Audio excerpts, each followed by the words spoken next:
attend to what's going on within, and you will find that what's happening on the outside will begin to work itself out, because the real thing you need to work out is the imbalance on the inside.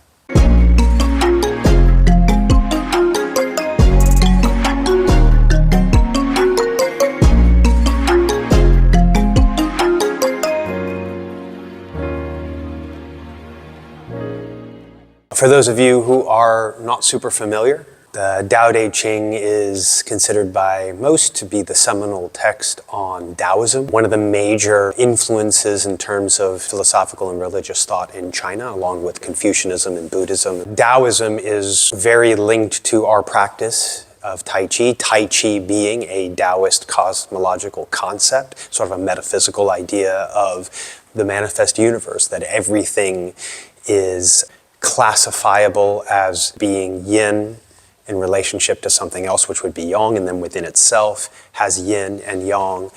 And the more you break things down, divide them up, the more yin-yang relationships you find. So if you divided up, let's say, a bunch of things, day and night, light and dark, empty and full, high and low, these would be examples of relationship between yin and yang.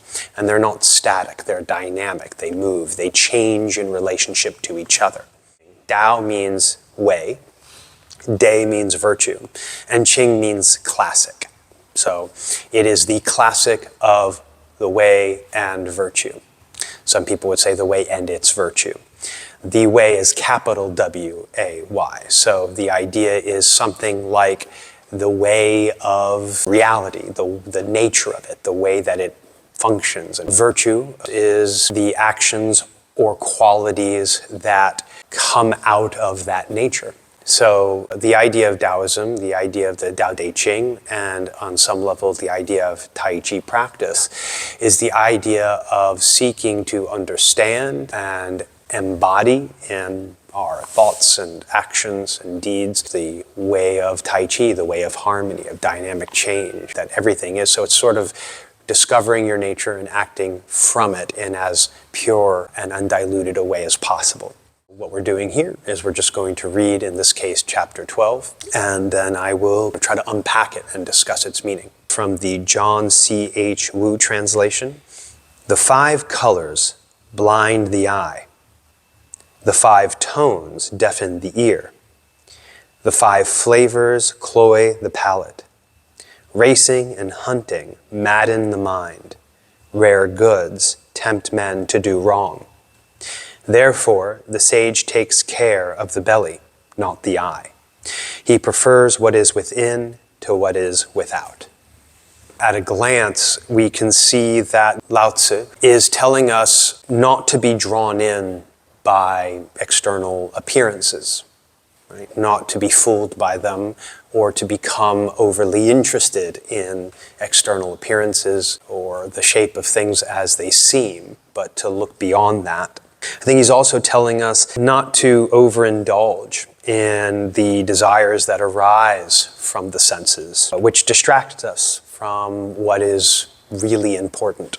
And he's also telling us that striving to make an impressive appearance for others, to play the sort of game of one-upmanship in some way, turns our sense of value inside out. So we end up seeking after the wrong things, or things that we think might make us happy, but in fact don't, or cause us to act in ways that go against our essential nature, what we really need or what is really important. So I think here he's saying that true value is in the usefulness of something, in the way it nourishes us, and in sentiment, what it means to us, not the way it seems on the outside, not what other people think is important or value, but what we do and what truly gives us succor. And I think he's saying that the meaning of things is in what they signify to us, how they make us feel, think, and act. So he's telling us to turn our attention inward, to attend to those things rather than to the way that we may feel others see things or see us or what we do, and how they evaluate what is important. Put it like this: when observing the world, look beyond appearances. When considering yourself, attend to what is truly important to you. When engaging with others, don't try to put on a show to impress. Don't seek after external gain. Attend to your inner world. This is a shift of the common perspective. Most of the time, we cast our awareness externally, and we deal with things externally. We are focused on the way things appear, and oftentimes the way that what we're doing appears to others. It's normal, it's common. We are a communal creature. We seek connection and community with others, and in doing so, we want to be accepted, we want to be acceptable by others, and that is not a wrong thing or something that we should not do, but we want to be wary of allowing that to overwhelm our inner sense of what nourishes us, what gives us balance, what's important to us. That should be the foundation. And then from there, we can work on how we then engage the external world. In our practice, we particularly see this in partner practices such as tuisha or push hands, or any kind of physical application of the practice with a partner, such as martial applications.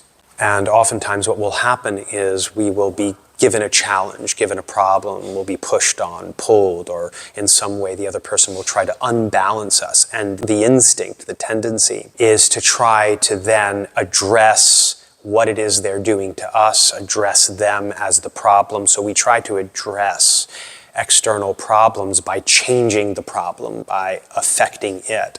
And oftentimes we do so based on the way it looks to us, based on the way it externally seems. But if instead we focus on what we're feeling, and not just the surface feeling of feeling a little bit threatened or unbalanced in some way, but start to address more deeply our internal equilibrium, the way that each part of us relates to every other part of us, and we start to find balance there first, instead of trying to address the seeming cause of imbalance outside. We begin to find where we are imbalanced inside already, and we address that, and we address our alignment, and we find where we're holding on to tension, and we let that go, and we allow change. And when we begin to allow that change to happen, and we shift more and more towards a focus of internal balance, that internal balance will change the circumstance of the way that this external issue is affecting us.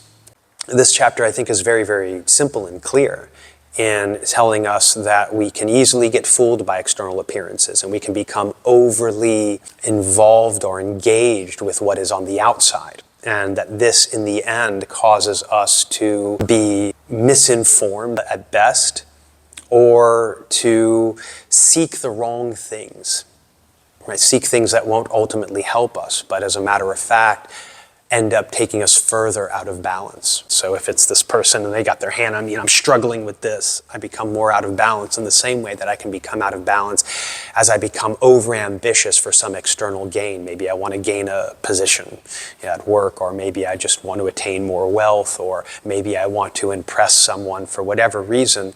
Then I end up striving towards that and losing sight of my own inner balance, emotionally, psychologically, even physically. So the essence of this chapter, like I said, I think is pretty clear. Attend to what is within. And we are hearing this admonishment over and over again throughout the chapters in different ways.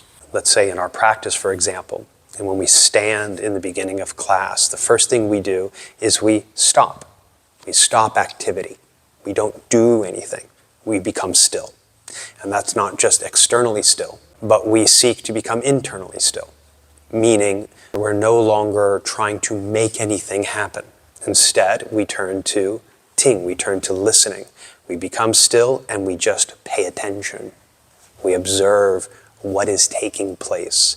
We start to become more aware of the subtle currents of change within us, and we simply watch them without worrying over what's happening or trying to control it or steer it in any particular direction. At first, we just observe, and we observe more, and we observe into deeper layers of more subtle sensation. And then we allow that to settle of its own accord, and this is what helps us to find balance, right? Sort of in the way that if you were to throw a rock into a still pond, it would create all sorts of waves and ripples. And if you try to smooth out the ripples by patting them down or smoothing it out, you just create more. You have to just stop, remove your hands, and observe. And over time, as long as you cannot get in there and start trying to make things happen, they will settle all on their own. So it also is telling us not to become disturbed by external appearances. Just because things don't appear to be progressing in the way you might think they should, doesn't mean they're not, right? A lot of change initially happens beneath the surface, and it takes time to manifest in a noticeable way. So it is also with our practice. The change that's happening is mostly on the inside. So we stop, we observe, and we begin to let go. And by letting go, we allow the natural change to take place, and the natural balance in the body slowly increases and improves. And then we seek to carry that into our actions.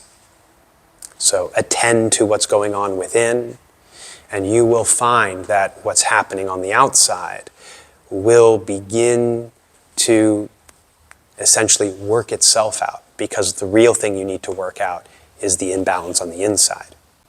Then whatever seems to be disturbing you on the outside won't be able to disturb you as much, just like in Tui Shao or partner practice, if somebody's pushing you and pulling on you, but you have all this internal equilibrium, you're going to feel to them and to yourself to be very stable, very balanced, but not because you're rigidly holding on, but actually because you've let go and you're allowing those internal changes to happen. And so now they'll be unbalancing themselves rather than unbalancing you, because they're the ones who are striving and pulling against themselves in ways that are unbalanced.